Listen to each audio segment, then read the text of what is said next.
ರೈತರ ಕಷ್ಟಗಳು. ಭಾರತ ಕೃಷಿ ಪ್ರಧಾನ ದೇಶ. ನಮ್ಮ ದೇಶದ ಜನರ ಜೀವನದಲ್ಲಿ ರೈತರ ಪಾತ್ರ ಅತ್ಯಂತ ಮಹತ್ವದ್ದಾಗಿದೆ. ರೈತನು ಹೊಲದಲ್ಲಿ ಬೆಳೆ ಬೆಳೆಸಿ ಜನರಿಗೆ ಅನ್ನ ಒದಗಿಸುತ್ತಾನೆ. ಉಳುವವನೇ ಭೂಮಿಯ ಒಡೆಯ ಎಂಬ ಮಾತು ರೈತನ ಮಹತ್ವವನ್ನು ತಿಳಿಸುತ್ತದೆ. ಆದರೆ ಸಮಾಜಕ್ಕೆ ಅನ್ನ ನೀಡುವ ರೈತನೇ ಇಂದು ಅನೇಕ ಕಷ್ಟಗಳನ್ನು ಅನುಭವಿಸುತ್ತಿದ್ದಾನೆ. ಪ್ರಕೃತಿ ವೈಪರೀತ್ಯ, ಸಾಲದ ಭಾರ, ಬೆಳೆಗಳಿಗೆ ಸರಿಯಾದ ಬೆಲೆ ಸಿಗದಿರುವುದು, ನೀರಿನ ಕೊರತೆ, ಆಧುನಿಕ ಸೌಲಭ್ಯಗಳ ಅಭಾವ ಮುಂತಾದ ಅನೇಕ ಸಮಸ್ಯೆಗಳು ರೈತರ ಬದುಕನ್ನು ಸಂಕಷ್ಟಕ್ಕೆ ತಳ್ಳಿವೆ.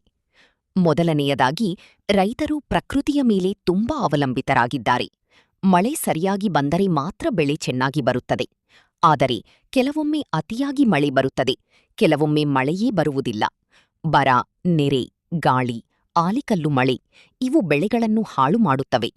ತಿಂಗಳಿನಷ್ಟು ಶ್ರಮಪಟ್ಟು ಬೆಳೆದ ಬೆಳೆ ಒಂದು ದಿನದ ಮಳೆಯಿಂದ ನಾಶವಾದಾಗ ರೈತನ ಮನಸ್ಸಿಗೆ ತುಂಬ ನೋವಾಗುತ್ತದೆ. ಇನ್ನೊಂದು ದೊಡ್ಡ ಸಮಸ್ಯೆ ಸಾಲದ ಭಾರ. ರೈತರು ಬೀಜ, ರಸಗೊಬ್ಬರ, ಕೀಟನಾಶಕ, ಟ್ರ್ಯಾಕ್ಟರ್ ಹಾಗೂ ಇತರ ಕೃಷಿ ಕೆಲಸಗಳ